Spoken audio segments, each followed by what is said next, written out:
بسم اللہ الرحمن الرحیم۔ السلام علیکم۔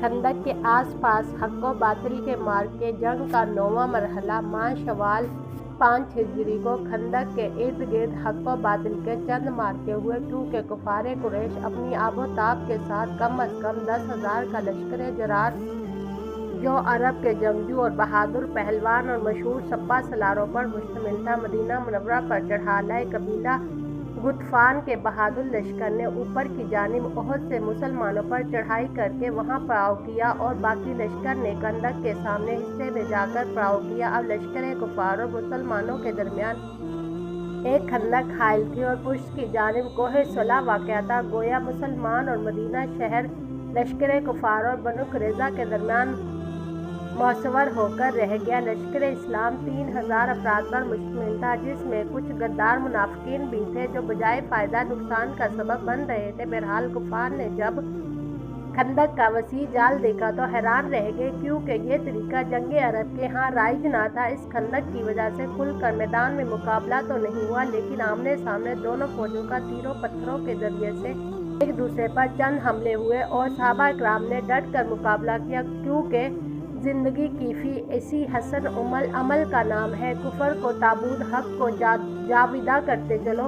حضرت علی اور مشرک پہلوان کا واقعہ۔ کفار قریش نے خندق کے اس انتظام کو دیکھا تو کہنے لگے، یہ ایک تدبیر ہے۔ پھر قریش کے چند سرداروں نے اکٹھے ہو کر کوشش کی تاکہ کوئی تنگ جگہ مل جائے اور خندق پھاند کر اس طرح حملہ کر دیں۔ چنانچہ اکرمہ بن ابی جہل، عمر بن عبد اور نوفل وغیرہ 5 اشخاص نے خندق کی تنگ جگہ سے گھوڑوں کو اینٹ دی اور پار آ گئے۔ سب سے پہلے عرب کے مشہور پہلوان، جس کا نام عمر بن عبدود، جو 1,000 گھوڑ سواروں پر غالب آیا تھا، اس نے مد مقابل اس طرح کا مقابلہ کیا، کیا میرے مقابلے میں کوئی سامنے آنے والا ہے؟ حضور اکرم صلی اللہ علیہ وسلم نے صحابہ سے فرمایا، کون ہے جو مقابلے پر جائے؟ تو حضرت علی کھڑے ہو گئے۔ حضور نے فرمایا کہ مقابلے میں ابن عبدود ہے، تم بیٹھ جاؤ۔ کافر نے پھر مقابل طلب کیا تو حضرت علی کھڑے ہو گئے۔ حضور نے آپ کو پھر بٹھایا۔ تیسری دفعہ مشرک نے کہا، تمہاری جنگ کدھر گئی؟ تم کہتے ہو تمہارا مقتول جنت میں جائے گا۔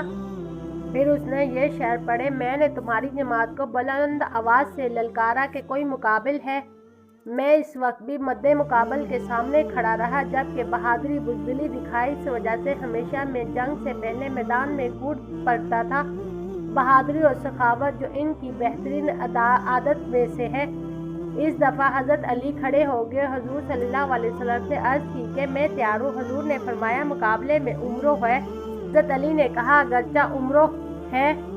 اب حضور نے ان کو مقابلے کی اجازت دے دی اور اپنی تلوار بھی عطا کی، اور اب اپنے دستے مبارک سے علی کی پگڑی باندھی، یہ دعا فرمائی، اللہم اعن علیہ، اے اللہ عمرو کے مقابلے میں علی کی مدد فرما۔ چنانچہ شیر خدا اس مشرک پہلوان کے مقابلے میں جا کر سامنے کھڑے ہوئے، اور یہ اشعار ہے، ترجمہ، جلدی مت کر، اب تیری للکار کو قبول کرتے ہوئے ایک صاحب قدرت میدان میں آ چکا ہے۔ وہ ارادے میں بھی مکمل ہے، تجربے میں بھی، اور سچائی ہر کامیاب آدمی کے لیے ذریعہ نجات ہے۔ میں چاہتا ہوں رونے والوں کو تجھ پر رونے کے لیے جمع کر دوں، ایسے گہرے زخم کی وجہ سے جس کا تذکرہ ہر لڑائی میں ہوتا رہے گا۔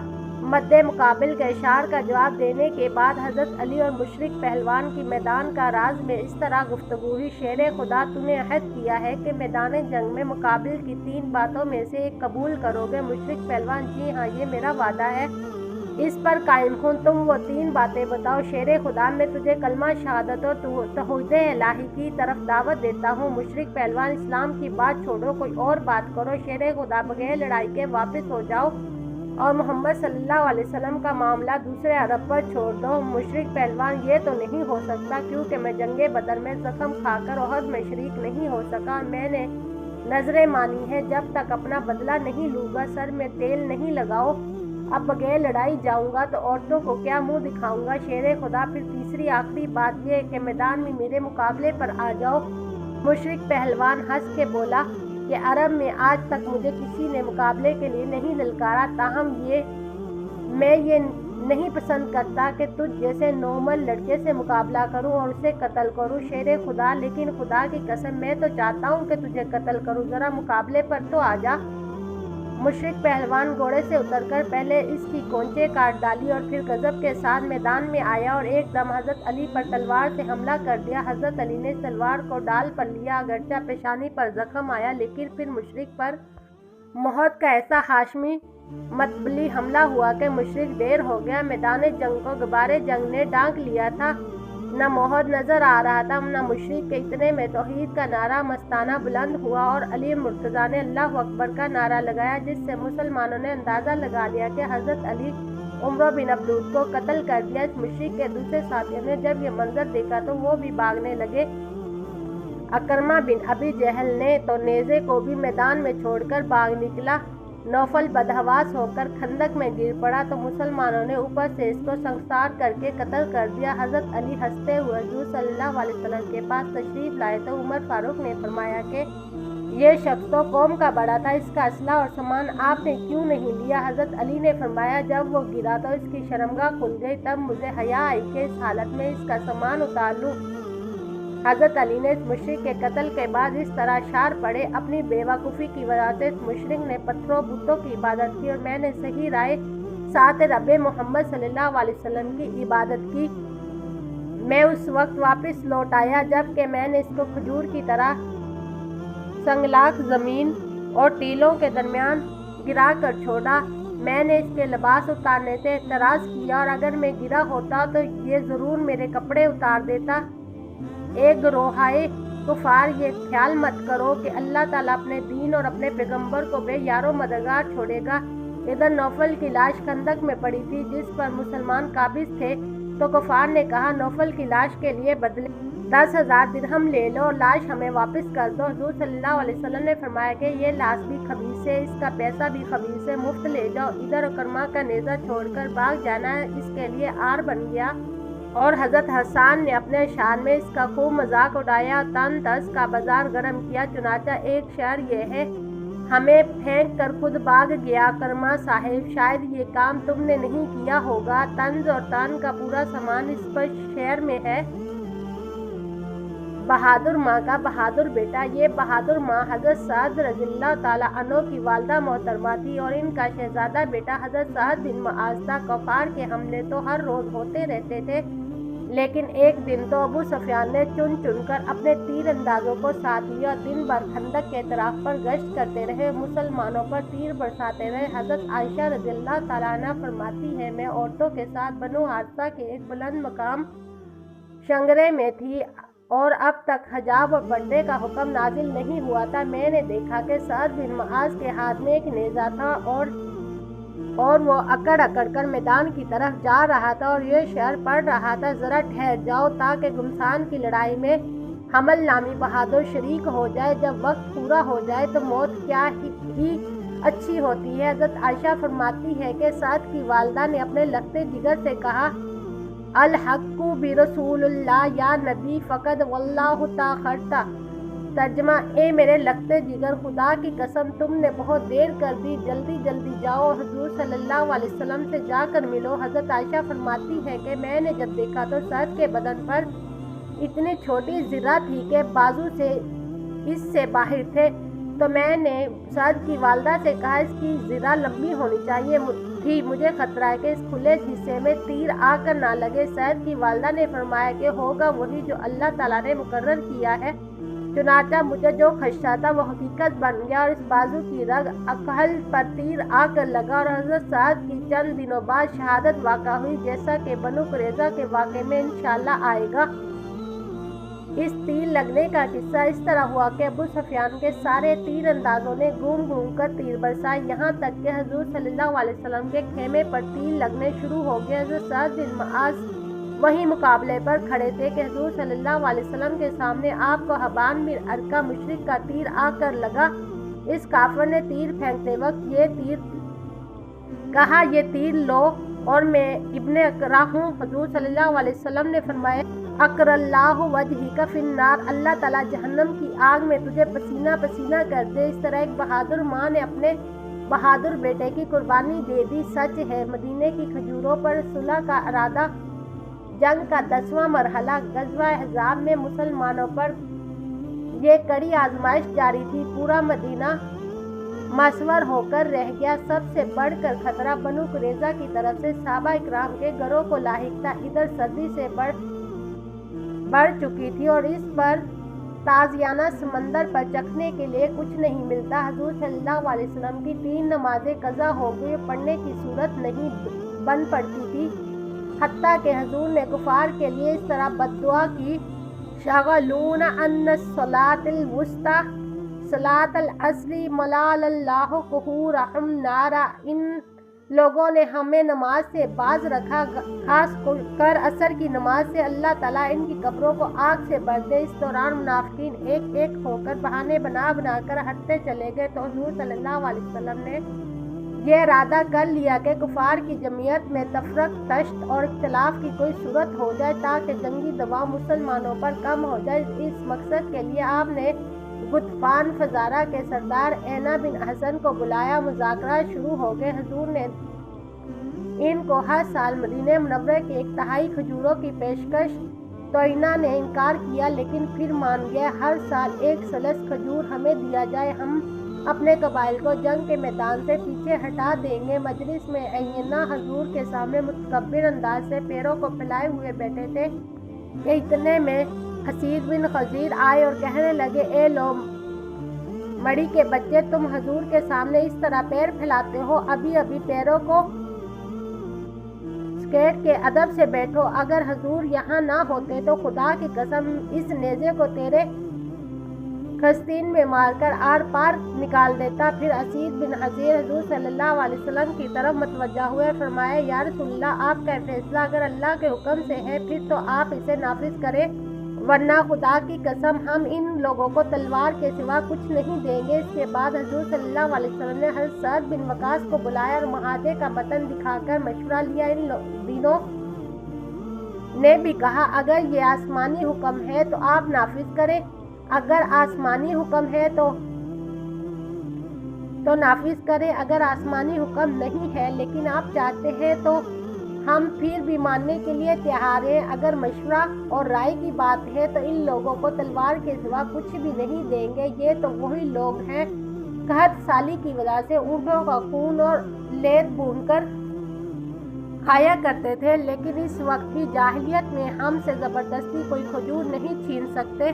اب اسلام کی حالت میں ان کو کیسے جرأت ہو سکتی ہے ہم سے بطور ٹیکس کھجور وصول کریں؟ حضور صلی اللہ علیہ وسلم نے فرمایا کہ سارا عرب تمہارے خلاف یک جان یک زبان ہو کر چڑھ دوڑا تھا۔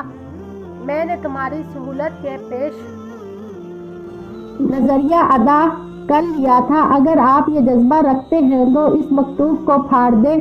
چونکہ معاہدے پر دستخط نہیں ہوئے تھے، وہ اب تک ناممکن تھا۔ حضرت سعد بن معاذ نے پہلے معاہدے کے اس کاغذ پر تھوکا، پھر اس کو ریزہ ریزہ کر کے پھینک دیا۔ فرمایا: جاؤ، اب ہمارے اور تمہارے درمیان صرف تلوار ہے۔ اس پر حضور صلی اللہ علیہ وسلم بہت خوش ہوئے اور آپ نے بلند آواز میں اعلان فرمایا: جاؤ، اب ہمارے اور تمہارے درمیان تلوار ہے۔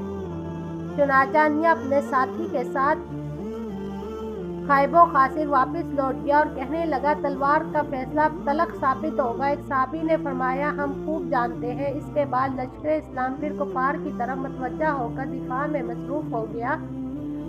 جنگ کا 11واں مرحلہ۔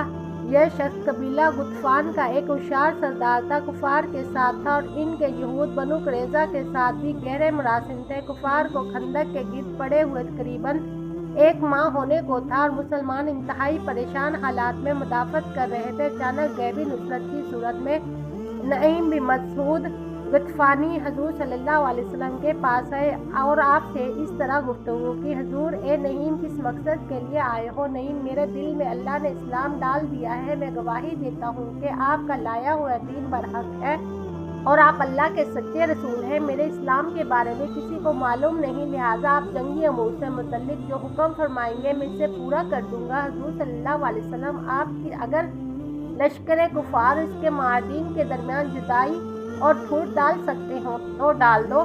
نعیم: یا رسول اللہ، میں ایسا کر سکتا ہوں، لیکن آپ مجھے ہر قسم کی گفتگو، ہیلا سازی اور تدبیر کی اجازت دے دیں۔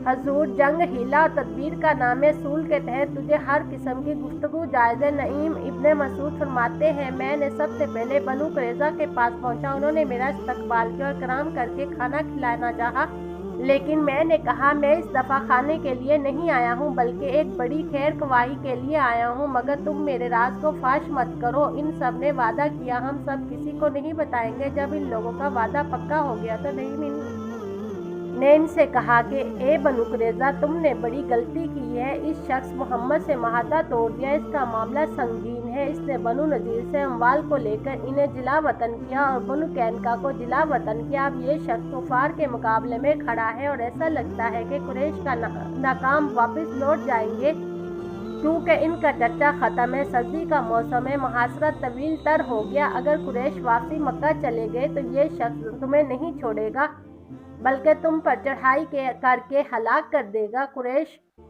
नौवार मुसाफिर हैं, वो तो चले जाएंगे, तुम्हारा तो यही शहर है, यहाँ तुम्हारे बच्चे और औरतें हैं, फिर तुम क्या करोगे? बनु कुरैज़ा ने कहा, आपकी बात बिल्कुल समझ में आ गई, लेकिन अब हम क्या कर सकते हैं? वादा तो हमने फाड़ दिया है। नईम बिन मसूद ने कहा, अब भी वक्त है, तुम कुरैश से चंद नौजवान और सरदार गिरवी मांग लो और कुरैश से कहो, अगर हम पर बाद में मोहम्मद सल्लल्लाहु अलैहि वसल्लम ने हमला कर दिया तो जवान हमारे पास होंगे, तो तुम मुकाबले के लिए आओगे और हमारी मदद करोगे।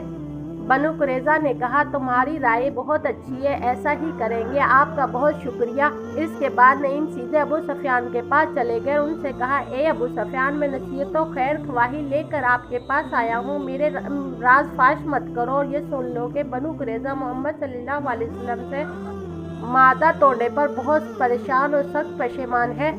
आखिर दोनों आसमानी किताबों के मानने वाले लोग हैं, एक दूसरे के करीब हो गए हैं, सुलह मादे की तजदीद की कोशिश कर रहे हैं, लेकिन मोहम्मद ने सुलह के लिए ये शर्त रखी है कि तुम कुरैश के 70 सरदार मेरे हाथ में गिरफ्तार करा दो तो मैं सुलह मादा की तजदीद करूंगा। ए कुरैश, तुम देख लोगे, अभी अभी बनु कुरैज़ा के लोग तुमसे 70 आदमी मांगने के लिए आएंगे, लेकिन याद रखो देना नहीं और मेरा ये राज फाश ना होने पाए। यह कहकर नईम सीधे अपने कबीला गुतफान के पास गए और जो बातें कुरैशी को कही थी वही बातें कबीला गुतफान के कानों में भर दी और वो भी चौंकने हुए शुबा में पड़ गए। और अब यहूदे बनु कुरैज़ा ने अपने एक सरदार को कुरैश की तरफ रवाना किया, उनसे कहा, जाओ और कुरैश से बतौर गिरवी 70 आदमी लाओ।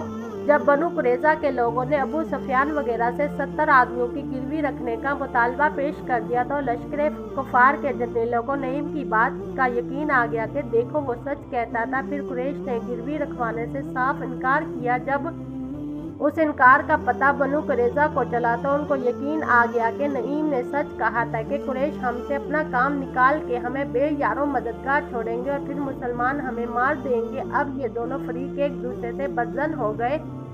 उकरमा बनु कुरैज़ा के हाथ जंग का 12वां मरहला। अबू सुफियान ने अपने जंगी कमांडरों से मशवरा किया और कहा कि देखो, हमारे पास पानी, दाना और चाक खत्म हो चुका है, सख्त सर्दी है, यहूद ने हमसे गद्दारी कर ली है, अब हमें क्या करना चाहिए? मेरा तो ख्याल है कि वापस लौटकर जाना बेहतर होगा। कुरैश के माहिरीन ने कहा, एक आदमी को तहकीक हाल के लिए यहूद बनु कुरैज़ा के पास भेज दो ताकि सही सूरत हाल मालूम हो सके। चुनांचे इस मुहिम पर अकबा बिन अबी जहल को रवाना कर दिया। अकरमा शाम के वक्त बनु कुरैज़ा के मोहल्ले में उतरा और बनु कुरैज़ा से कहने लगा, ए यहूद, हम अरसा दराज से यहाँ पड़े हुए हैं, पानी दाना खत्म हो गया है, घोड़ों और ऊँटों का चारा नहीं है, सख्त सर्दी है, वैसे हम मुसाफिर नौ वारिद हैं। अब तुम लोग कुल मुसलमानों पर अंदर से हमला कर दो और हम बाहर से हमला करते हैं ताकि फैसला कुल लड़ाई हो जाए। बनु कुरैज़ा ने कहा, कल तो हफ्ता है और हम हफ्ते के दिन की बेहरमती नहीं कर सकते, क्योंकि इससे पहले इस बेहरमती की वजह से हमारे बाप दादा बंदर और खंजीर बन गए थे। इस एहतराम की बात के अलावा एक बात ये भी है कि हम इस वक्त नहीं लड़ सकते जब तक तुम हमारे 70 आदमी बतौर गिरवी नहीं दोगे। तुम लोग तो परदेसी हो, हमारा मुसलमान के साथ पड़ोस है, कल वो हमारी बीवी बच्चों और हम सबको घरों में कत्ल कर देंगे। अकरमा जब वापस लश्कर कुफार में आया था, सब कुफार को यकीन आ गया कि नईम बिन मसूद की बात बिल्कुल बरहक है, यहूद हमसे गद्दारी करना चाहता है। इसके कबीले गुतफान ने भी अपना एक आदमी बनु कुरैज़ा के पास भेजा, मैदान में उतर आओ, तो यहूद ने वही जवाब दिया जिस से कबीला गुतफान को भी यकीन आ गया कि नईम बिन मसूद की बात सही है। अबू सुफियान महल्ला यहूद में इस खबर की मजीद तहकीक तशखीश के लिए खुद अबू सुफियान भी बनु कुरैज़ा के पास गए, लेकिन यहूद ने इनको भी वही जवाब दिया जो इससे पहले अकरमा और गुतफानी कासिद को दे चुके थे। अब अबू सुफियान को भी यकीन आ गया कि यहूद हमसे धोखा करना चाहते हैं और बनु कुरैज़ा को यकीन आ गया कि कुरैश हमारे किसी काम में हमसे शरीक नहीं होना चाहते। इस तरह दोनों फरीक एक दूसरे से बदजन होकर अबू सुफियान जब नाकाम वापस आ गया था, उसने मी इब्ने अख्तब को सख्त डांट पिलाई कि कहाँ है तुम्हारा वादा और कहाँ है तुम्हारे साथी, तुमने हमसे धोखा कर लिया और बनु कुरैज़ा भी धोखा करना चाहते हैं। मी इब्ने अख्तब ने कहा कि हम लोग हफ्ते के दिन का एहतराम करते हैं, इस वजह से बनु कुरैज़ा ने इनकार किया। अब मैं खुद इनके पास जाऊंगा। चुनाचा मी इब्ने अख्तब जाकर बनु कुरैज़ा से कहने लगा, मेरे माँ बाप तुम पर कुर्बान हो, कुरैश ने तुम्हारे साथ मुझे भी गद्दार करार दिया है। अब ये अर्ज है कि हफ्ते का एहतराम अपनी जगह पर सही है, लेकिन मोहम्मदी मुसलमानों से लड़ना और इनको ख़त्म करना इससे भी अहम है। अगर हफ्ते की बेहरमती हो जाए और मुसलमान मारे जाए इसमें कोई हर्ज नहीं। बनु कुरैज़ा के सरदार काब बिन असद गुस्से से भर गया और कहने लगा, ए इब्ने अख्तब, तुम एक मनहूस आदमी हो, तुमने बनु नज़ीर की तरह हमें भी मुश्किल में डाल दिया है। मी इब्ने अख्तब खाइब, खासिर और मायूस होकर जब अबू सुफियान के पास गया तो अबू सुफियान ने से कहा, ए यहूद के बच्चे, मैंने तुम्हें नहीं कहा था कि बनु कुरैज़ा गद्दारी करेंगे। अब ये मामला हफ्ता और इतवार का नहीं बल्कि तुम सब ने गठजोड़ कर ली है, हमारे खिलाफ हो गए हो, हमसे गद्दारी और धोखा करना चाहते हो, तुम खुद इस गद्दारी में शरीक हो। अब हम मजीद यहाँ खुले मैदान में नहीं रह सकते, तुम जानो तुम्हारा काम, हम जा रहे हैं। लश्कर कुफार भाग रहा था। एक ताबी ने हजरत हुज़ैफा से कहा, आप लोगों ने हजूर अकरम सल्लल्लाहु अलैहि वसल्लम की क्या खिदमत की? हजरत हुज़ैफा ने फरमाया, हमारे बस में जो कुछ था हमने मेहनत की। शख्स ने कहा कि अगर हम होते तो हजूर सल्लल्लाहु अलैहि वसल्लम को ज़मीन पर पैरों चलने न देते बल्कि अपने कांधों पर उठा कर ले चलते। इस पर हजरत हुज़ैफा ने शिद्दत, सख्त और मुशक्कत का किस्सा सुनाया। जब हम खंदक में थे तो एक रात हजूर सल्लल्लाहु अलैहि वसल्लम ने सहाबा को पुकारा कि कोई लश्कर कुफार में जाकर हालात मालूम करके लाए और जन्नत में मेरा साथी बने। 3 बार हजूर सल्लल्लाहु अलैहि वसल्लम ने ऐलान फरमाया, लेकिन शिद्दत सर्दी, शिद्दत भूख और खौफ की वजह से कोई भी न उठ सका। हजूर सल्लल्लाहु अलैहि वसल्लम ने मेरा नाम लेके पुकारा तो अब उठने के सिवा कोई चारा न था। हजूर सल्लल्लाहु अलैहि वसल्लम ने मुझसे फरमाया कि जाकर ये मालूम करो कि लश्कर कुफार क्या कर रहा है, अबू सुफियान के क्या इरादे हैं, लेकिन किसी पर तीर वगैरह मत चलाओ। सर्दी से मेरा जिस्म कांप रहा था तो हजूर सल्लल्लाहु अलैहि वसल्लम ने मेरे लिए दुआ फरमाई। अब तो मैं ऐसी गर्मी में जा रहा था कि गर्म हमाम में सफ़र कर रहा हूँ। वहाँ जाकर मैंने देखा अबू सुफियान आग ताप रहा है और अपने साथियों से कह रहा है कि भाइयों, अपने साथी का तारुफ मालूम करो कि कोई अजनबी आदमी तो हम में नहीं है, क्योंकि मैंने एक अहम ऐलान करना चाहता हूँ। मजलिस में हर एक ने अपने अपने साथी के हाथ पकड़कर मालूम करना चाहा तो मैं पहल करके एक आदमी का हाथ पकड़कर पूछा, भाई तुम कौन हो? उसने कहा, मैं फला बिन फला हूँ। इस तारुफ के बाद अबू सुफियान ने कहा, यहाँ पड़े पड़े हमारा बुरा हाल हो गया, यहूद ने भी गद्दारी किया, मैं चाहता हूँ कि हम सब वापस चले जाए, लिहाजा आप तैयार हो जाओ, चले जाओ। यह कहकर अबू सुफियान जल्दी जल्दी अपने ऊँट पर सवार होकर इसको मारने लगे कि चल पड़े, लेकिन ऊँट एक पैर से बंधा हुआ था, वो कब चल सकता था। तब अकरमा ने कहा, तुम कौम के सरदार हो, इस तरह बदहवास होकर भागना मुनासिब नहीं, लश्कर के साथ होकर चले जाओ और ऊँट को खोल कर जाओ। ये क्या कर रहे हो? मैं वहाँ से वापस आया, सारा किस्सा हुज़ूर सल्लल्लाहु अलैहि वसल्लम को सुना दिया और पहुँचते ही मुझ पर ऐसी कपकपी तारी हुई कि हुज़ूर ने मुझे अपनी चादर के दामन में लपेट लिया और मैं सो गया। सुबह हो गई, तब हुज़ूर सल्लल्लाहु अलैहि वसल्लम ने फरमाया, कुम या नुमान, बहुत ज़्यादा सोने वाले, अब उठ जाओ। गोया के सहाबी ने ताबी को बता दिया कि हमने ऐसी तकलीफ़ें हुज़ूर सल्लल्लाहु अलैहि वसल्लम की खिदमत में बर्दाश्त की हैं, तुम इसका तसव्वुर भी नहीं कर सकते। खुदाई तूफान, इस रात को हवा का ऐसा तूफान आया कि जिसने ऊँटों की रस्सियाँ तोड़ डाली, आग बुझा डाली, चूल्हों पर देचकियाँ उड़ा डाली, लश्कर तितर बितर हो गया। फिर खाइको खासिर होकर बाग निकला। बनु कुरैज़ा की तरफ से उनका दिल पहले से मायूस था। इस पर आसमानी ताजियाना ये पड़ा कि हवा ने खेमे उखेड़ कर सबको हंका कर चलता कर दिया। इधर हुज़ूर सल्लल्लाहु अलैहि वसल्लम की जुबान پر دعا جاری تھی، اللہم منزل الکتاب سریع الحساب احزم الاحزاب اللہم احزحمی ونصرنا علیہم۔ اے کتاب نازل کرنے والے مولا، اے جلدی حساب کرنے والے اللہ، ان گروہوں کو بھگا دے، اے اللہ ان کو بگاہی دے اور ہمیں مدد فرما دے۔ ان تمام اسباب کی وجہ سے لشکر کفار بدترین ناکامی سے ہمکنار ہو کر پسپا ہوئے اور واپس چلے گئے۔ ایک دستہ بطور حفاظت پیچھے رہ گیا تاکہ شکست سے دوچار لشکر پر مسلمان حملہ نہ کر دے۔ خالد بن ولید اس دستے کی سرپرستی کر رہے تھے اور ابو سفیان بھاگنے والوں کی کمان کر رہے تھے۔ صبح ہوتے ہوتے وہ میدان جس میں 10,000 انسانوں کی چہل پہل نظر آ رہی تھی بالکل خالی ہو گیا۔ آفتاب عالم تاب نے جس وقت افق مشرق سے جاگ کر دیکھا تو وہ میدان جنگل کی صورت پیش کر رہا تھا جس میں خوں کا عالم تھا اور جو لک دک بیابان کا منظر پیش کر رہا تھا۔ اس پر حضور صلی اللہ علیہ وسلم نے اقدامی جہاد کی نوعیت سنا کر فرمایا کہ آج کے بعد کفار ہم پر چڑھائی نہیں کر سکیں گے بلکہ ہم ان پر چڑھائی کریں گے۔ چنانچہ آئندہ ایسا ہی ہوا۔ حضور نے اقدامی جنگیں لڑی۔ حضور صلی اللہ علیہ وسلم نے اصحاب کو خندق سے گھروں کو جانے کی اجازت دے دی۔ فرمایا کہ واپس جانے میں زیادہ اظہار مت کرو تاکہ بنو قریظہ ہم کو کمزور نہ سمجھے۔ محترم دوستوں، بھائیوں، بزرگوں، یہ جنگ خندق کا پس منظر تھا جو آپ نے پڑھا اور سنا۔ اس میں سختی اور مشقتوں کو دیکھو، پھر شدید مقابلوں کو دیکھو، پہروں اور چوکیداروں کو دیکھو اور پھر جہاد کو کمزور کرنے والے ان بزرگوں کو دیکھو جو ہزاروں اشخاص کے جماعت میں کہتے ہیں کہ خندق میں تو اللہ نے تلوار اٹھانے ہی نہیں دیا بلکہ ہوا آئی اور اس کو اڑا کر لے گئی۔ اگر ہمارے اعمال بھی درست ہو جائیں تو کفار خود بخود مٹ جائیں گے، ان کو حکومتیں ختم ہو جائیں گی۔ میں نہایت ادب سے کہتی ہوں، اے خدا کے بندو، ایک ماں کی یہ محنتیں اور مشقتیں اور مقابلے آپ کو کیوں نظر نہیں آئے؟ اور دن رات حتیٰ کہ نماز کے اوقات میں مقابلے کے لیے چوکس کھڑے ہونے کے واقعات کیوں آپ کو نظر نہیں آئے؟ یہ سب کچھ آپ نے کیوں چھپا دیا؟ صرف آخری دن کی ہوا آپ کو یوں نظر آئی اور جنگ کے تمام اسباب کو نظر انداز کر کے صرف ایک سبب پر مدار جنگ کیوں رکھا؟ کیا اس سے آپ صرف یہ فائدہ اٹھانا چاہتے ہیں کہ مسلمانوں کے دل و دماغ سے جہاد کی اہمیت کو ختم کر کے اس کو غیر ضروری بنا دو اور مسلمانوں کو میدان جہاد میں مفلوج کر کے رکھ دو؟ کیا صحابہ کے اعمال 100% درست اور صحیح نہ تھے؟ اگر تھے تو پھر یہ جنگ کیوں ہوئی اور کفار سے اتنا طویل معرکہ کیوں ہوا اور خندق کھودنے کی یہ شدید زحمت کیوں اٹھانی پڑی اور مسلمانوں کے 6 آدمی شہید کیوں ہوئے؟ گھر بیٹھے بیٹھے صحابہ کرام کے سامنے ساری دنیا کی سلطنتیں نہ ٹوٹی اور عام میدانوں میں اتنے بڑے مارکے کیوں ہوئے؟ اللہ بلا سے بچائے، آمین۔ ابو سفیان کا خط۔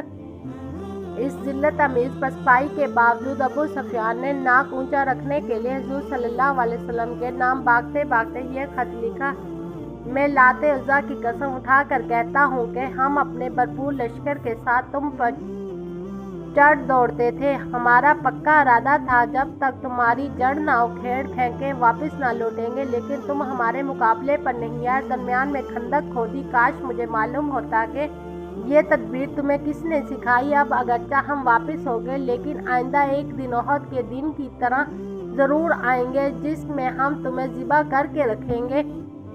حضور صلی اللہ علیہ وسلم کا جواب: جب ابو سفیان کے قاصد نے خط پہنچایا اور حضور اکرم صلی اللہ علیہ وسلم کے سامنے ایک صحابی نے پڑھ کر سنایا تھا، حضور اس طرح جواب دیا: من محمد رسول اللہ لی ابی سفیان بن حرب اما بعد، یعنی محمد صلی اللہ علیہ وسلم کی طرف سے ابو سفیان بن حرب کے نام یہ خط ہے۔